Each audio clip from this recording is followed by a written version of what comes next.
Hello again. My name's Annabelle Munson. I'm your host and moderator for the Universal Business Aviation webinar and meetup. Happy New Year and welcome to our new guests, as well as my returning audience members. You have indeed been missed. It's been since November since we last got together. I do hope you're able to enjoy the holiday season that just passed and dodge too many interruptions and the hiccups due to COVID and Omicron. I know we're all super hopeful to see this latest COVID wave move on so we can be on the other side and on to the business of moving around the world and bringing people together, which is really what our industry is here to do.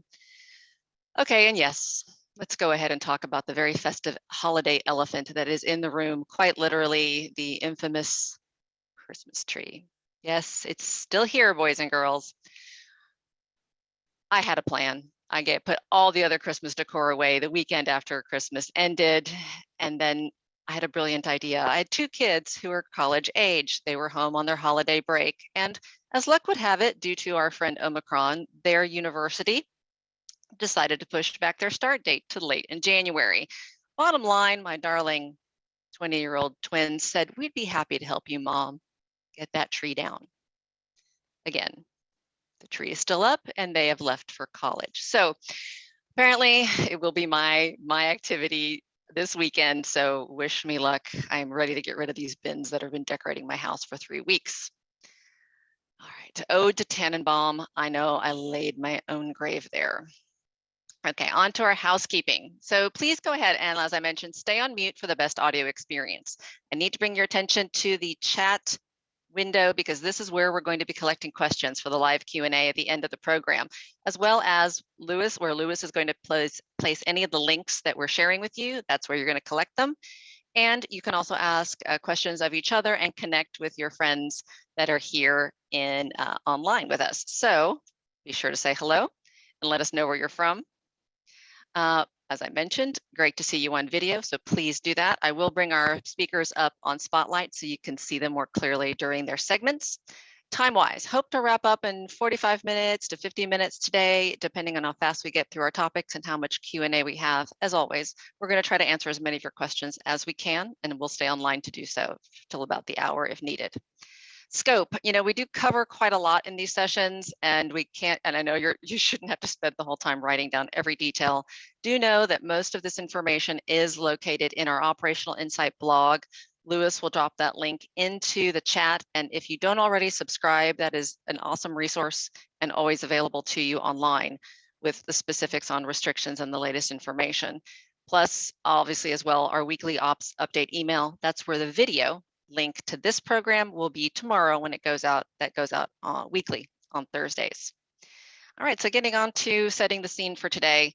Since we last got together back in November, the Omicron variant has indeed been the lead story for COVID-related travel restrictions and requirements. Overall, parts of Africa and Europe saw the earliest surge in the Omicron strain and are now experiencing some easing, while at the same time, the variant continues to grow and spread in North America and parts of Asia Pacific. Supposedly, some signs are pointing to a peak of this in early February. Of course, that depends significantly on what sources you are consulting for that information. So really, holiday season, we saw huge impacts to travel. Hopefully you weren't too impacted individually, but we know it's been widespread. And what we're seeing now as we go into January and February are in-person events being impacted as well. Conferences, large world events, and meetings being postponed and or severely restricted in access due to the current state that we are in. So the question is, and where we want to focus on a little bit today, is what's next? Some familiar trends are still in play. Pent-up demand for private aviation is still high. It's been stymied by Omicron, but we do see 2020 is probably going to look really strong for our industry as it was in this summer and fall because of its health benefits of being more private and more specific for the users. Going hand with the demand is a familiar story for worldwide access. Things you're all familiar in hearing that this is the continuing theme. Vaccine requirements now extending to crew. You're going to hear more about that. COVID testing, PCR testing specifically, continues to be the gold standard. Changes to entry requirements still happening country by country. And the need to pay attention to all aspects of your trip feasibility remains high, including everything from vaccination dates for the passengers and the crew, visa, passport dates, and specific travel history for everyone on your aircraft. All that remains paramount.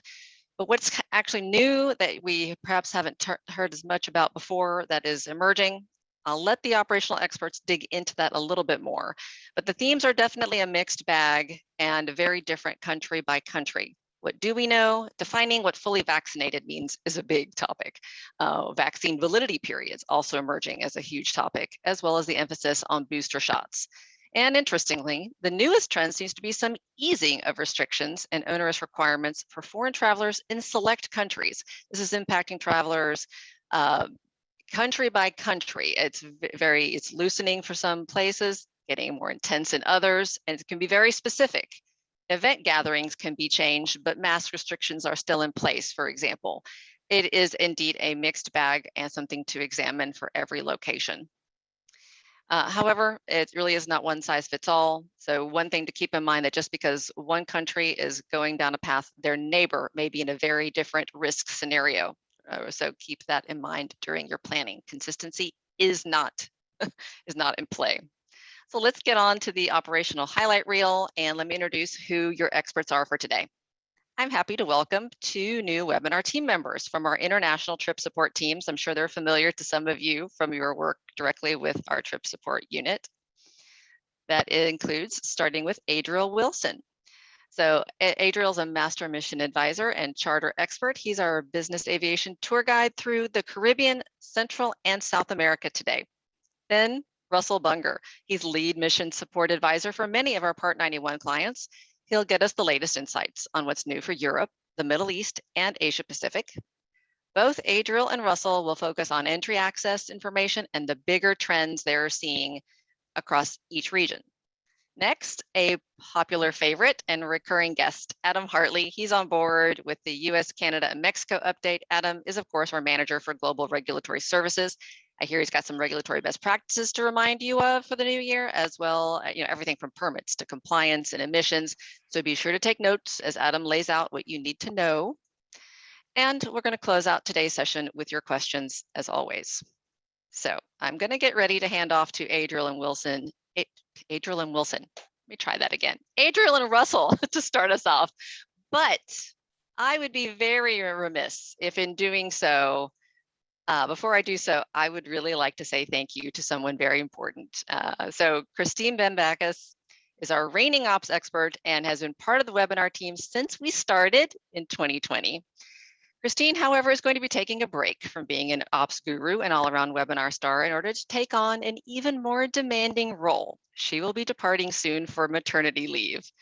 So in addition to saying a huge congratulations, we wanted to say thank you so much for contributing to this program and obviously to all of our clients' successful missions for years, but especially with me. I could not do this program without you over the last year. So congrats, Christine, to you and your family. And I hope you have a wonderful leave. You get all that relaxation that comes with a newborn infant. But we will definitely miss you on this end and look forward to seeing you when you get back.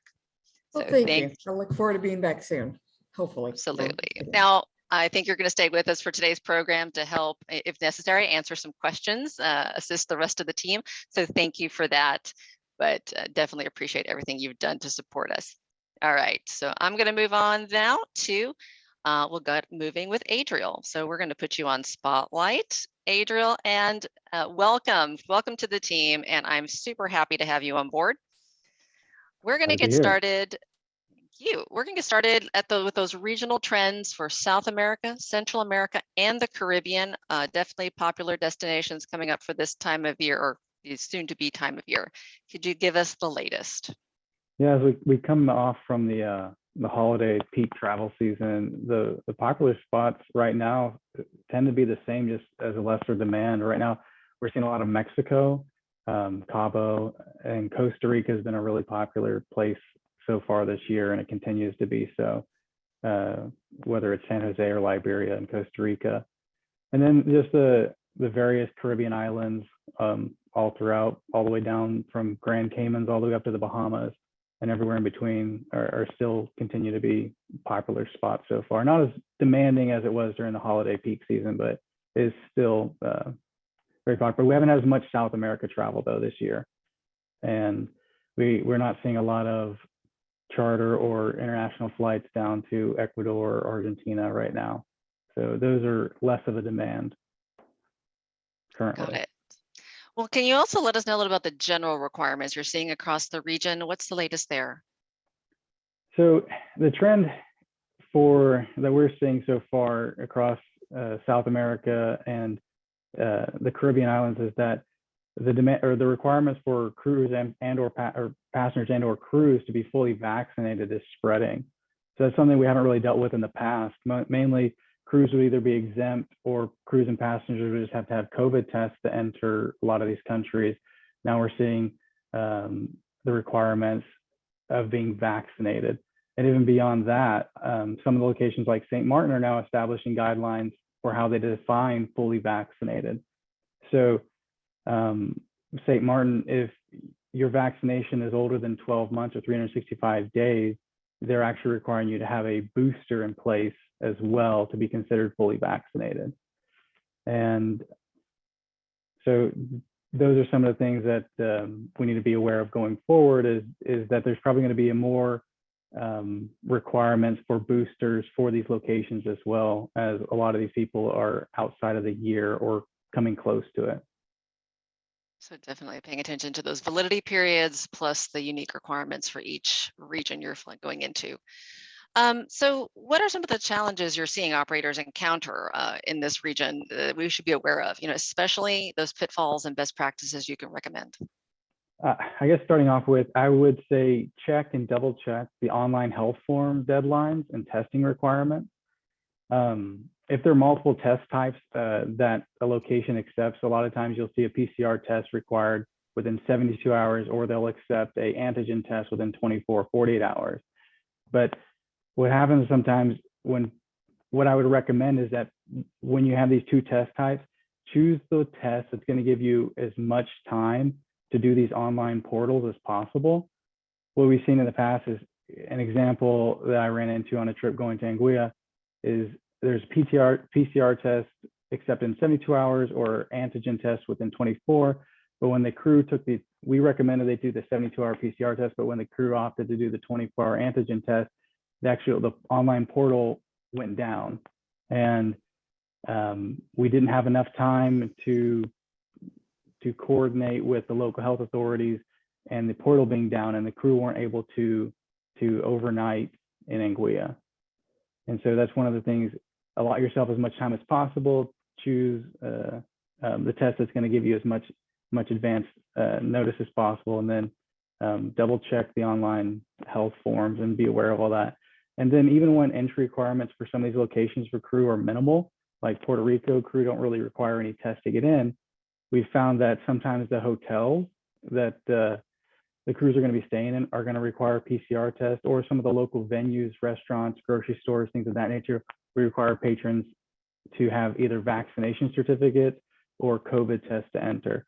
So even with crew get into some of these locations easily, their travel around the location may be restricted without COVID tests or vaccination. So it's something worth vetting before you travel to these destinations.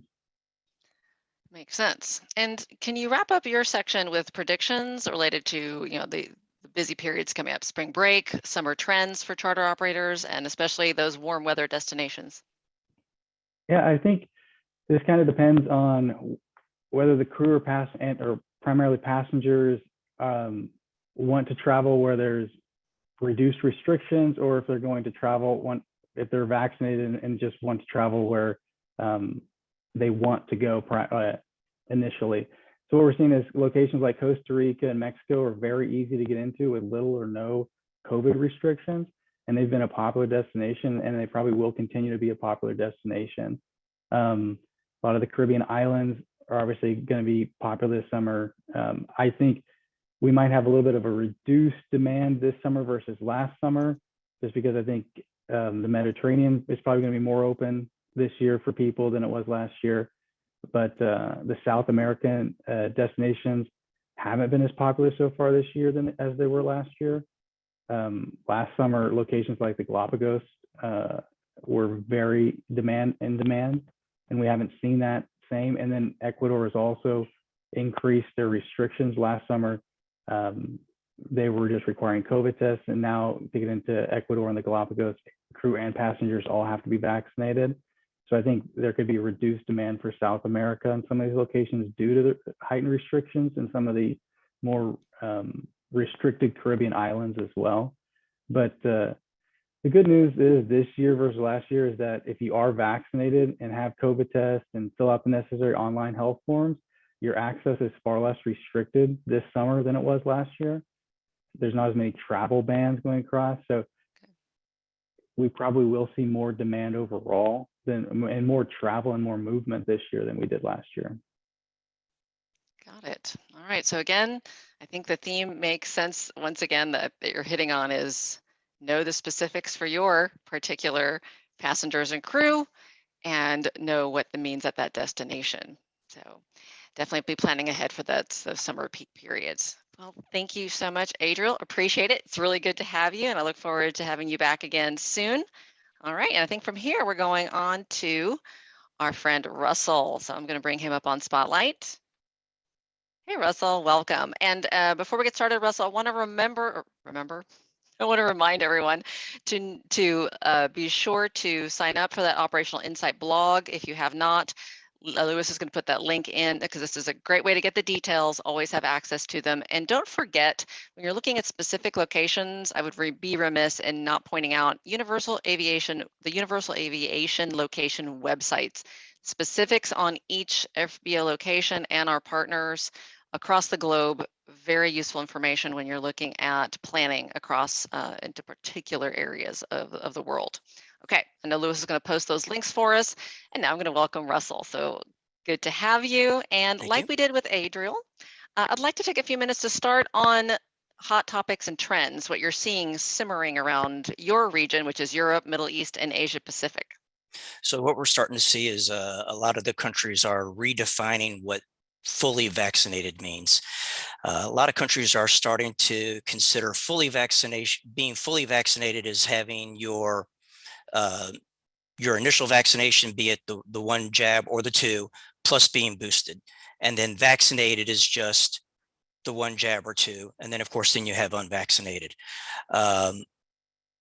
We're also starting to see some rumblings out of the EU that possibly certain countries are going to start requiring boosters to maintain your vaccination status.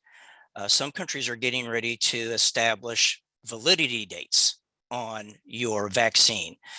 And some countries are actually starting to require you to have QR codes on your recovery certificates. So sort of some highlights within Europe. The UK, passengers going into the UK who are fully vaccinated no longer require pre-test. You fill out your locator form, go register for your day 2 test, and you're pretty much good. Crew fully vaccinated, day 2 test, and both those day 2 tests for crew and passengers can be the lateral flow. Crew is always exempt from having to do the locator form. Ireland, locator form. Passengers do not have to show a pre-departure test if you're vaccinated or if you've been recovered within 6 months. However, starting the first week of February, Ireland is potentially going to be instituting some vaccine validity dates, so be on the lookout for that. France, for arrivals from the US, PCR test or antigen test within 48 hours of departure. You have to show your vaccine card, fill out the locator form, and do the sworn statement. All of that has to be provided on arrival. Austria, if you're vaccinated, meaning 2 jabs or the one, you have to have a negative PCR test.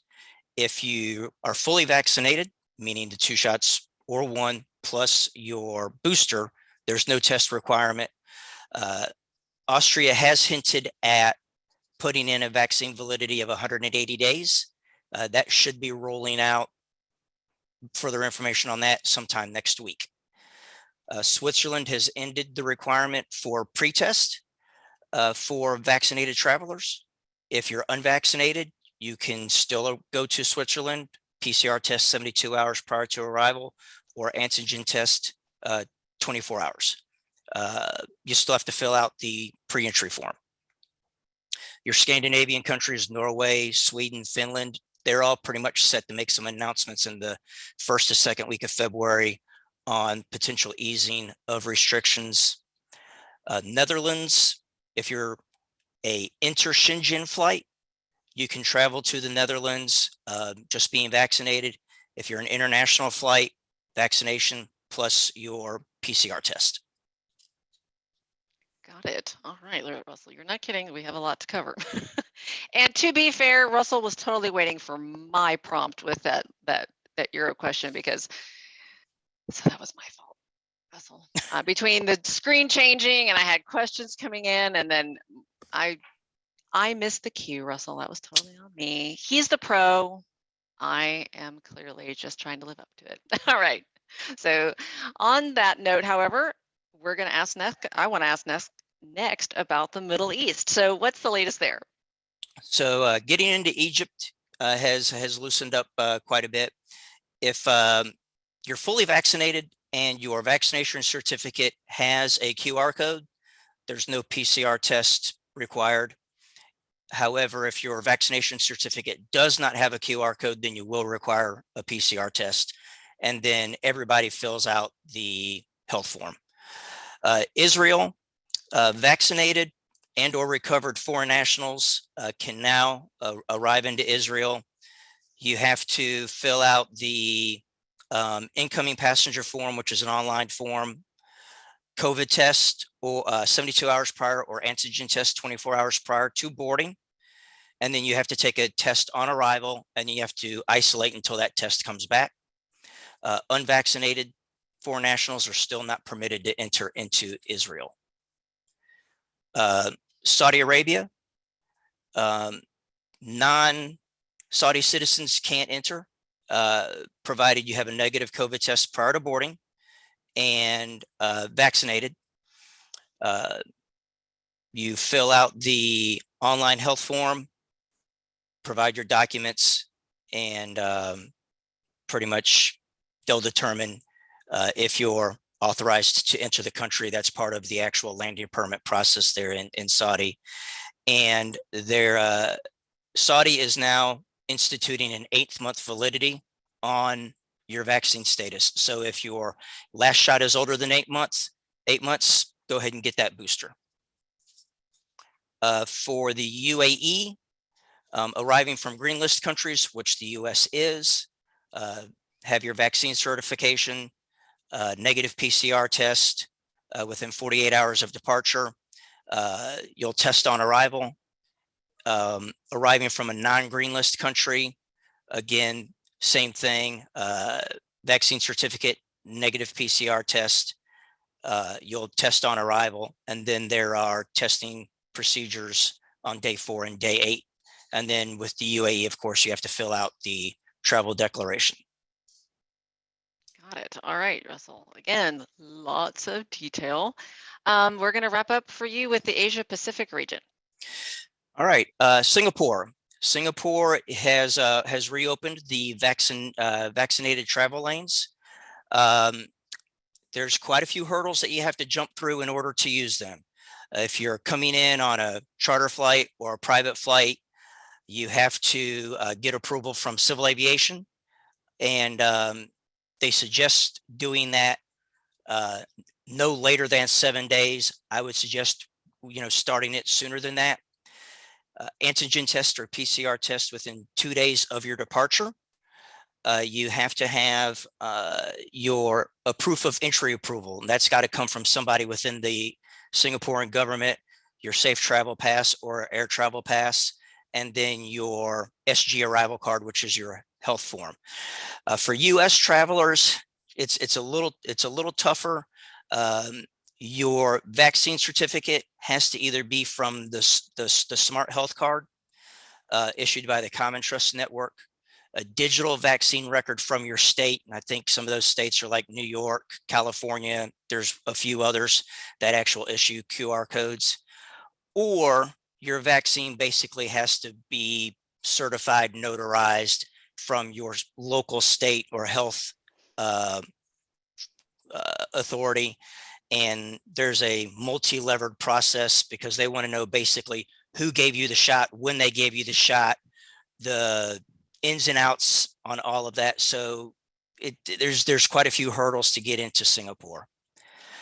Australia is opened to Australian citizens and permanent residents, as well as eligible visa holders. Now that eligible list is a very, very tightly controlled and stringent list.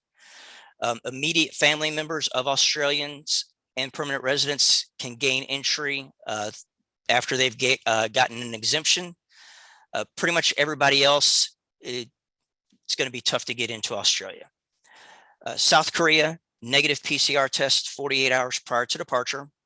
You must be fully vaccinated, and there is a 10-day quarantine regardless of your vaccination status. You can get exemptions through your local contact, but those have to go through governmental channels through your local contact there in Korea. And Japan is pretty much still closed to all foreign nationals until the end of February, when they will revisit their border process. Russia is available. PCR test 72 hours prior to arrival. Unvaccinated and vaccinated can gain entry. Unvaccinated are required to do a 10-day quarantine, complete your health forms, and foreign nationals are required to have health insurance that covers any COVID-related costs. And as of right now, UK travel from the UK is banned until the first week of February, and travel to China is still very, very, very restrictive and regulated for departure and then even while in country. All right. So again, you think we gave you the hardest assignment here, Russell, with the amount of detail to cover and the amount of distinct differences between each one. And I guess we should say, I think it's quite common knowledge, but in China in particular, speaking of those big events, the Olympics coming up in Beijing, while it is taking place, it is closed pretty much to everyone except a very small number of sponsors, I believe it sounds like. So back to not some big things that would otherwise normally be open, and those big events not being so now. But thank you so much, Russell. And see, I promised that you would have a smooth sailing, and we got all kinds of interruptions for you today. But so we've ripped that Band-Aid off for you. You're like a star. Absolutely. So just as a quick reminder, and thank you so much, Russell, for all of that. Certainly. I'm going to move on to Adam. And before I do so, just a quick reminder for everyone as we go on. I know you're probably moving across your screen quickly with your mouse, but please try to stay on mute. And that was a new one for me today. We had a little screen share fun. So let's let the speakers have the spotlight. So that said, Adam, welcome back. Really good to have you here. And if you'll go ahead and get us started with the Canada, Mexico, and US highlights. Yeah, great. Thanks, Annabelle. Really appreciate it. Good to be here as always. North America update. So as we've talked about a lot, when we talk about access and mobility in the North American region, we have the United States and our border partners approaching the pandemic, continue to approach the pandemic differently. So Canada, as Russell had mentioned, with countries coming online with crew requirements, Canada, our neighbor to the north, now requires, as of January 16th, for all foreign crew to be vaccinated to come to Canada. And another note to follow up what the guys had said about some other countries, that's to the Canadian definition of vaccinated. So that may require boosters, depending on your time frame. Specific types of vaccines are accepted. This definition for which vaccines are accepted is very important. Even in the United States, we're seeing where we have vaccination status for people in the EU who've received QR codes and those kind of things, but the details they put together to achieve that in the EU are not acceptable to the definition here in the United States. So really important to understand what vaccinated means to the country that you're going to. So a little bit more information on the crew. Of course, they can use the Arrive Can app like everybody else, but if they do not upload a vaccine confirmation, they will not receive a receipt. A couple other items for Canada. They've gone a little bit in the other direction as far as testing for residual positive. So instead of a 14-day wait, you can now retest within 10 days.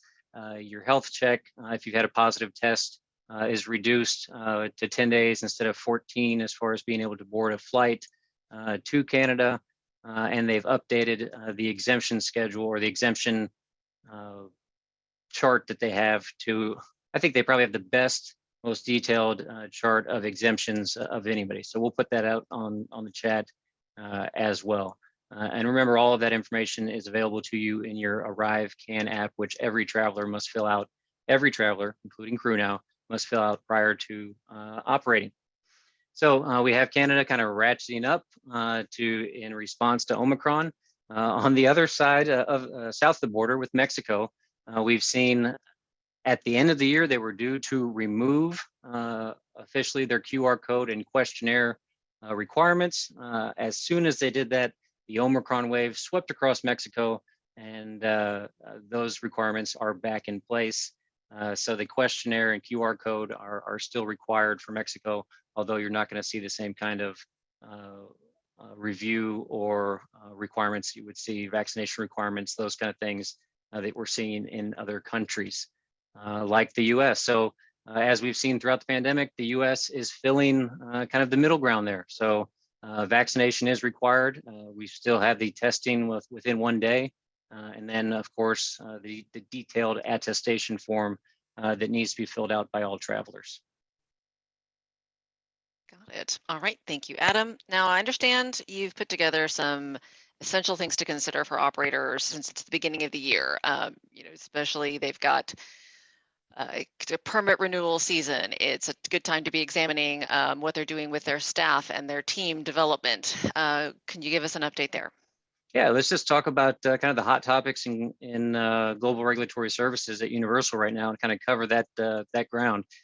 So one thing I would say in regards to flights coming back to the United States, as far as operationally that we're seeing with U.S. Customs right now, I think it kind of goes with the pandemic and the fact that things are changing maybe more rapidly, or there's more changes to trips than there have been in the past, or more fluctuation with your manifest due to somebody, possibly testing positive for COVID while on the road, changes in schedule because you have to wait to go get testing, all those kind of things.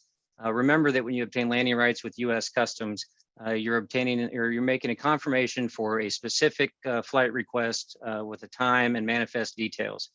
Should those details change the flight or the ETA within a pretty tight tolerance, those landing rights are null and void and have to be reconfirmed with the new information prior to departure. So I just want to bring that up for attention as far as an ops issue that we've kind of seen repeated here a few times recently. New regulatory requirement that's out there. Lots of people I'm sure are talking about the EASA noise registration. So EASA sent out information about the environment registry that they have and the initial response we got back from everybody was, oh, this is more emissions stuff. Here's, this is emissions. You guys can handle that. But the environment they were talking about was not the CO2 carbon footprint environment, but rather the noise abatement environment in Europe. So aircraft that are over 75,000 pounds or certified for more than 19 passenger seats need to have their AFM page from their manual with the noise data and aircraft's serial number submitted through EASA's portal prior to operating to Europe. Universal has worked with EASA, partnered with them to help cut through some of these administrative hurdles. Their portal is not the most user-friendly, and everybody has lots of things to do. So you can certainly reach out to GRS if you need help there. Best practices for operators. We'll talk about our themes of operational flexibility and risk management. There's a program that we talk about a ton here, half the last few years, but still people converting over to it all the time, and that's the visa waiver program. I don't really know how to say it any more clearly. If you're a U.S. operator who's traveling internationally, you should be a signatory carrier, period. I challenge anybody to come and tell me a really good reason why they've chosen not to be. It increases your operational flexibility. It manages your risk. It's very low cost. It's valid for 7 years at a time. If you are not a signatory carrier, I urge you to reach out to us, reach out to CBP, but not operational flexibility that you can leave on the sidelines any longer. Reimbursable services program for CBP. Again, as with the pandemic, we've seen lots of different effects on ports. One of those is reduced available hours or office hours. The tool that's out there for the industry to push back or to help the industry on that is the RSP program, the Reimbursable Services Program through U.S. Customs. So if you're not a member of that program, something you can reach out to us and talk about. But again, it's about having the most operational flexibility at the ports that are most important to you, so you can accomplish your mission with what you're trying to do. As far as traveling abroad, STEP enrollment, Russell mentioned Russia with the geopolitical issues in the world that's going on in Europe right now. We saw how things devolved in Afghanistan. STEP enrollment for U.S. citizens through the State Department when traveling internationally is a fantastic best practice. If it's not something that some corporate operators with strong international security departments manage this type of process.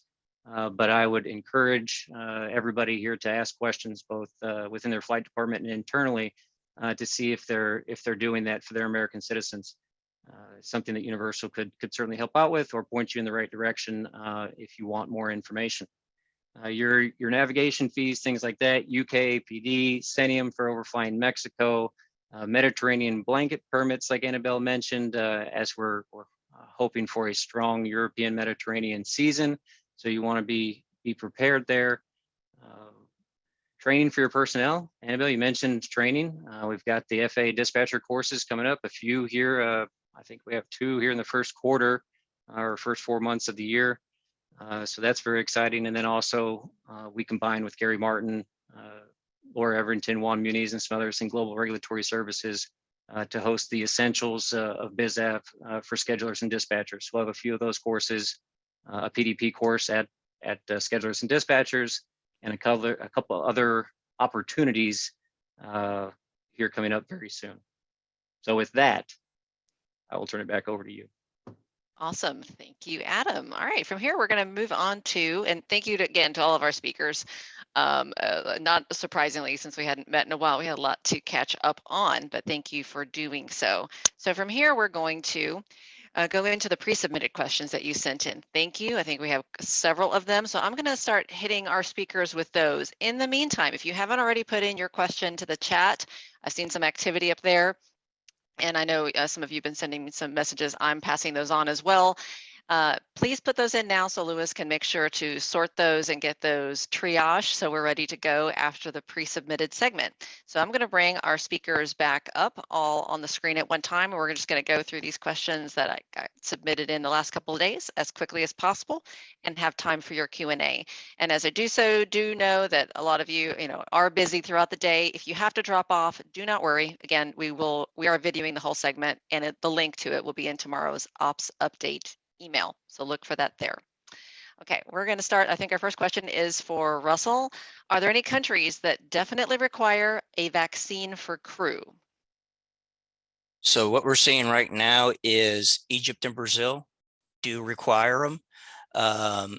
Most countries are saying if you're vaccinated, then you'll be exempt from quarantine. So it is, if you're vaccinated, then you're exempted from quarantine. So that's an added benefit. Got it. All right. Thanks, Russell.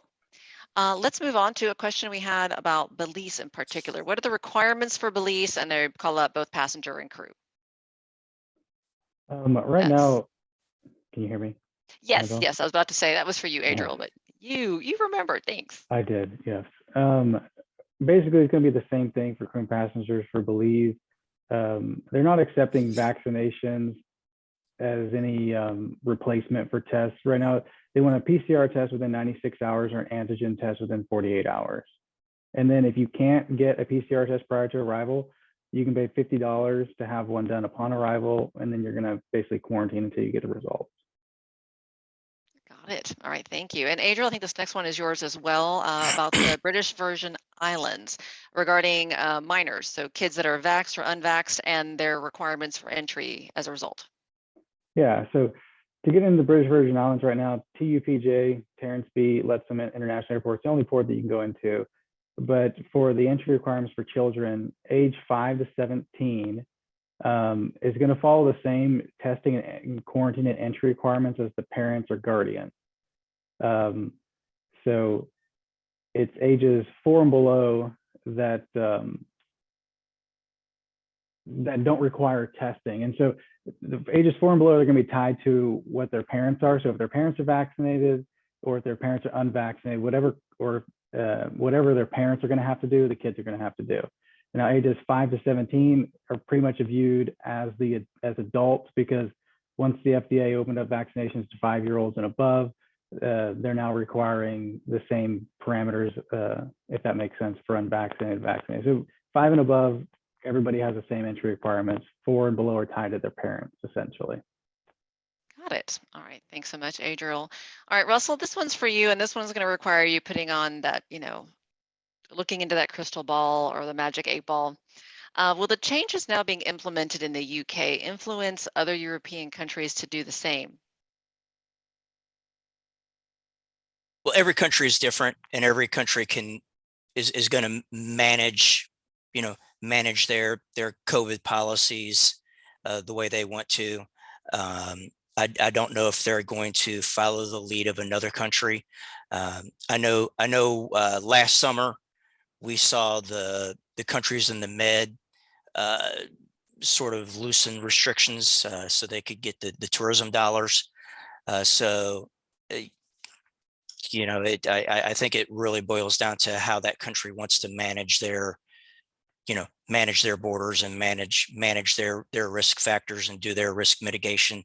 The other thing you have to look at also is where you're coming from, as to what the policies may be.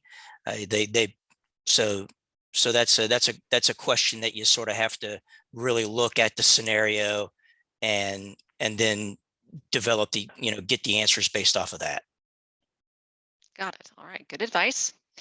All right, another one for you, Russell, specifically regarding Japan. I know we touched on this already in your segment, but here they're putting the scenario out there, going specifically into Tokyo. Current status of U.S. operators flying U.S. citizens there for business-specific purposes. Any other specific changes that are, if not already in place, that are on the horizon?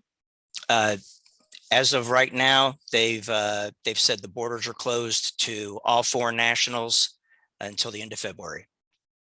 So we'll just have to wait and see what they say come the end of February.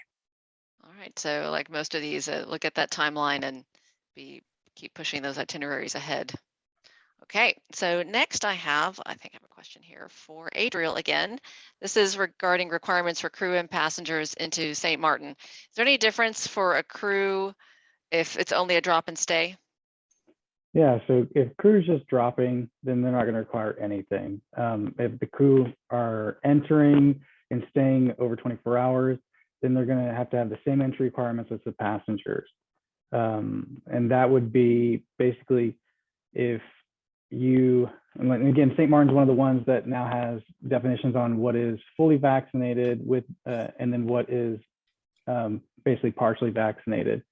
So everybody's going to require the EHOS application, that's the travel visa to enter. And then if you're fully vaccinated, which is both vaccine shots or one, if you're Johnson & Johnson, that are less than a year old, or if it's over a year old, then you need the booster. And it has to be 14 days from the last final shot, either the booster or the second vaccination shot or the first for Johnson & Johnson. So then if you're fully vaccinated, you don't require any tests to get into St. Martin. If you are not fully vaccinated, so basically if you have taken the test or your vaccinations are over a year old, or you're not vaccinated at all, you require a PCR test within 48 hours or an antigen test within 24 hours prior to departure to St. Martin. And that's for everybody 5 and older. Children 5 and younger, no test required.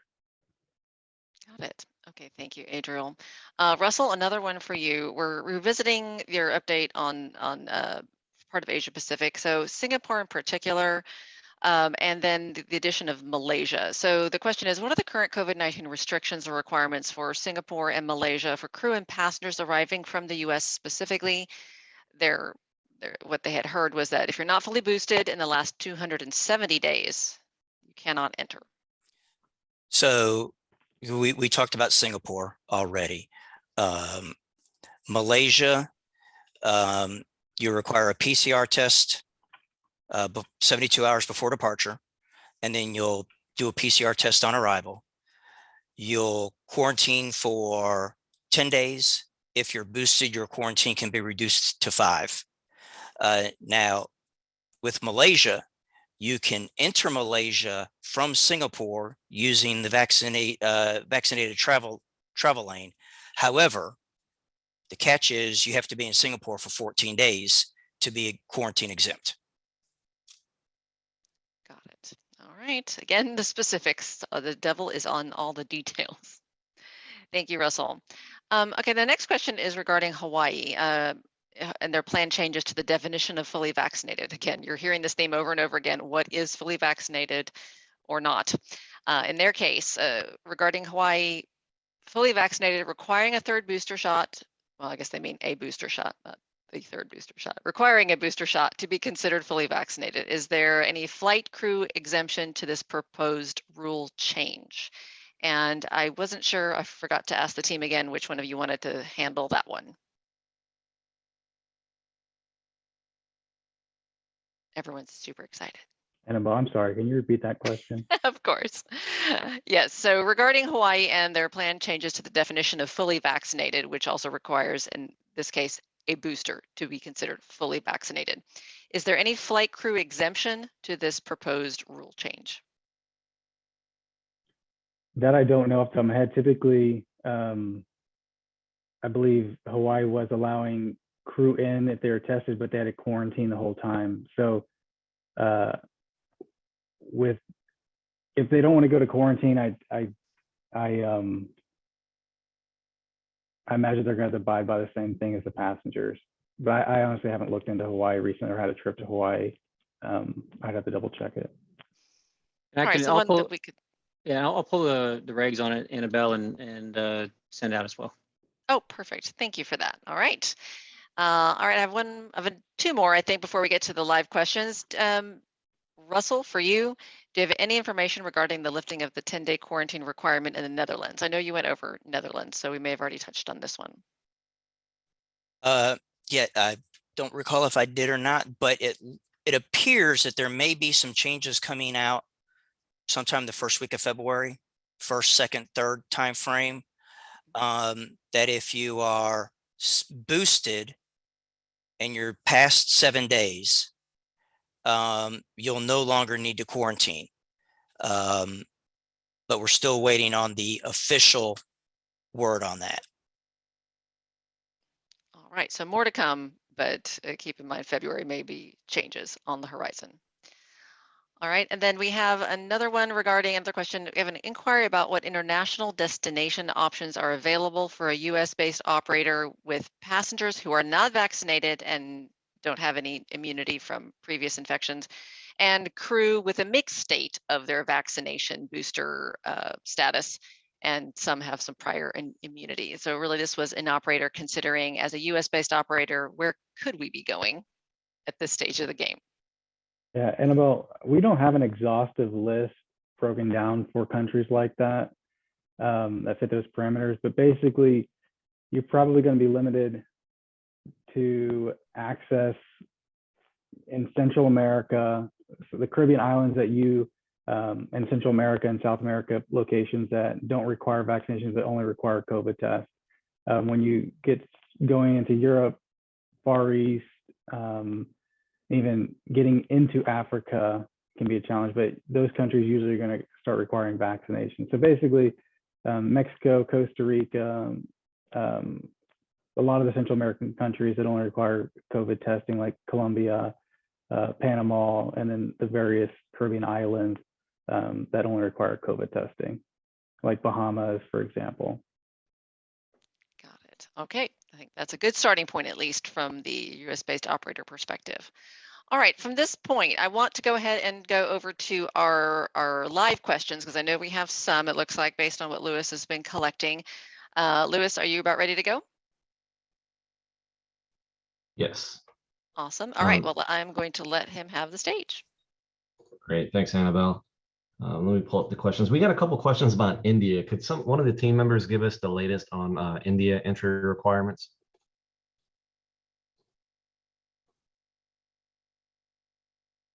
In India can be a little difficult. You can get into India. There's just a few hoops that have to be jumped through. You have to provide you have to be vaccinated, provide a test before arrival. You'll test on arrival, and then you actually wait at the airport until those test results come back. And then, of course, you're subject to the local mitigation processes, whatever those may be. The big thing is, just sitting at the airport waiting for those test results. We've been told that it can be anywhere, depending on the time of day and the day you're going in. It can be anywhere between 3 to 7 hours to get those test results back. Wow. Thanks, Russell. Adriel, jumping back into the Caribbean, Central America, Mexico region, can you talk specifically what you're seeing in Puerto Vallarta and Cabo, some of those resort destinations in Mexico? When you ask that, are you asking like ease of getting in there, what the requirements are getting in there, or are you talking about like parking restrictions? It's kind of a broad question, so I guess just give us the breakdown of what all of it, I guess. Mexico has been one of the easiest countries in the world to operate into during COVID. Essentially, the only thing they're requiring is a health questionnaire to be filled out. And there's an online portal that you can go to, and you can get a QR code and present that QR code upon arrival, but basically just ask you, do you have a cough? Kind of those questions, health questions, but there's no COVID test required for crew passengers. There's no vaccinations. And really the online portal is kind of cumbersome to use for a lot of people. And so typically people opt to just fill the health questionnaire out upon arrival, kind of like you would with any customs declaration card that you would do anyways. And that's all for all of Mexico, every state within Mexico. So travel is pretty much what it was like before COVID, just with an additional form to fill out. But are there any parking limitations? Are we seeing so much travel to those resorts that people are having issues getting parking? Yeah, and specifically, I've seen a lot of the parking issues in Mike Sierra Delta, Cabo, and people are having to opt to go to like Mike Sierra Lima instead. And then there's running into some fuel issues regarding that. But I haven't seen as many parking issues. I haven't seen any parking issues in like Cancun, Cozumel, Toluca, those places. Great, thanks. So not many issues. It's an easy place. Okay, I'll throw this one out to either you, Russell, or Christine, but we talked a little bit about Japan already, but anything that we can share on South Korea, Jakarta, and Thailand? The latest? Sorry, I got this F-16 flying over my head. I'm having a hard time hearing just a second.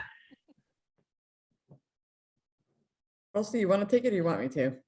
Well, yeah, go ahead. Since this is your last time, go ahead. Okay, thanks. So for South Korea, it's still pretty buttoned down. They do require quarantine unless you can get an exemption through diplomatic channels. So you'll have to go through the embassy for that. As far as Thailand is concerned, They are re-allowing now the test and go, but there are a lot of requirements to meet. So you do have to book the quarantine hotel. You have to get the testing done. So that is going to start, if I'm not mistaken, on February 1st. And then, Louis, what was the other country that you mentioned? Jakarta. It's for Indonesia, it's still locked down. It's not open. The only countries that I know that are open to some extent is going to be the Thailand with the test and go, Cambodia for vaccinated persons, and Singapore. They will allow you to come in through the vaccinated travel lanes. They do require a bit of quarantine until that testing is done on arrival. But for vaccination in Singapore, you have to have one of the health smart ones, smart health cards. So there are only a couple of vendors in the US that offer that, or California or New York, because it pulls from a database. If you have the paper card, you have to get a letter from a authority in the state that will confirm that you did receive the vaccination, and they have to give other information on that documentation to prove that you did receive that vaccination. Thanks, Christine. So, still buttoned up. Back to India, we got another question in the chat about the quarantine. Do we know if there is a 7-day quarantine requirement for India? My understanding right now is that there is a 7-day quarantine, and that was just put in recently within the last week or so. We can double check on that, but that was just reinstated because of the Omicron surgeons. Great, thanks. Next question. If a crew is unvaccinated, can they still travel to Europe and the UK? Technically, yes. For the UK, it's become a lot easier for an unvaccinated crew. For Europe in general, you can go in unvaccinated with 2 exceptions. One, if you're doing domestic flights in France, where they're required to show proof of vaccination or a PCR test for those domestic legs. But the other issue with Europe is that right now, if you want to get into any location, restaurant, grocery store, anything, you have to show proof of vaccination or that PCR test within a certain time frame. I think it's 48 to 72 hours by country. Because of the increased testing that's taking place in Europe, trying to get that PCR test in time will likely be more complex or difficult. So the proof of vaccination is your easiest form to get in there to any of those premises. Great, thank you. We got a question about the Hawaii booster requirement. The last I had seen it, they've just been kind of vague and said early February, but have we seen a date on that? And well, I just posted in the chat the emergency notice or public health notice from Maui, the island of Maui, from January the 8th, requiring the booster. And I think the Big Island is taking that stance as well. And it doesn't have a great breakdown in a table, but at the bottom of page 6, top of page 7, it walks through who would require a booster based on the time period since their previous shots. Great, thanks, Adam. Annabelle, I think that was all the questions we had. And let's see, there's a new message. Lithuania, anybody want to take that one? Loved Adam's facial expression on that one. Not one that we get asked about very often. While you guys look that one up, we have another question that came in regarding Canada. Have we heard any rumors about Canada requiring boosters in the near future? I certainly wouldn't be surprised. Yeah, absolutely. So I think any country who has a strong COVID policy is embracing the fact that boosters have to be taken into account. That the first couple rounds of vaccination is probably not enough for forever coverage, right? So there's definitely tables or in some cases like Hawaii, a short paragraph or a great graphic or whatever, but most countries have a pretty good detailed explanation of what's required to be considered fully vaccinated. Great, that was it. Unless somebody came up with Lithuania in the last minute. Not at the moment, no. Haven't yet. All Sorry. right. Well, I'll give you another second to try on the zinger that was Lithuania today. But we can always circle back with the individual that asked. So, If we can take a note on who that is, we'll be happy to circle back with you if we don't get it in this time. So I know we're about at time, and in respect of that, want to make sure we wrap up. But thank you so much to all of our speakers and our new webinar team members, Russell and Adriel in particular, for making sure to keep us up to date with a lot of content for their first time out. It was some heavy lifting, but super appreciated, and look forward to having you back next month, which is actually a great segue. So February, we'll see you back in February. I haven't set the date quite yet, but I'll be getting that out in the next couple of weeks. So please take a look for it. In addition, two things, we definitely want your input. So don't forget to send us notes and or questions, as well as ideas for guest speakers or topics, to operationalinsight@univway.com. Lewis can drop that email address into the chat for you. Don't forget for the chat, and I think I forgot to mention this up front today, you can save the chat text on your own. There is a 3-dot ellipses at the bottom of the chat that you can click on and get a local menu and save the text file if you want some of that detail without having to save it off yourself. And then finally, just good news, live events do continue to come back, even though some of them get pushed. We will see you hopefully soon at the NBAA Regional Forum taking place in Florida next week on February 2nd. The International Operators Conference coming up in March in Los Angeles. And in fact, I just learned that Russell's going to be there with me. So look forward to seeing you. You can all tell me that I need to get rid of the Christmas tree. It's fine. It will be gone by then. And then don't forget about seeing us hopefully at the Schedulers and Dispatchers Conference, if that is part of your travel agenda for April, and that one's in San Diego. I know Adam will be there, and so we've got that's going to be a really great program. So hope to connect with you live at those, but in the meantime, we'll be seeing you in the webinar format. The video link will be out in the Ops Update email tomorrow. And don't forget about sending me guest speakers and ideas. It's a new year, so a great time to get those in. Thank you to our panelists. Special thank you to Christine. We will miss you, and best of luck to you and the family. And look forward to seeing you all soon online, and reach out to me if you need me, any of you. Look forward to it. Okay, take care, and I will see you next time. Bye-bye.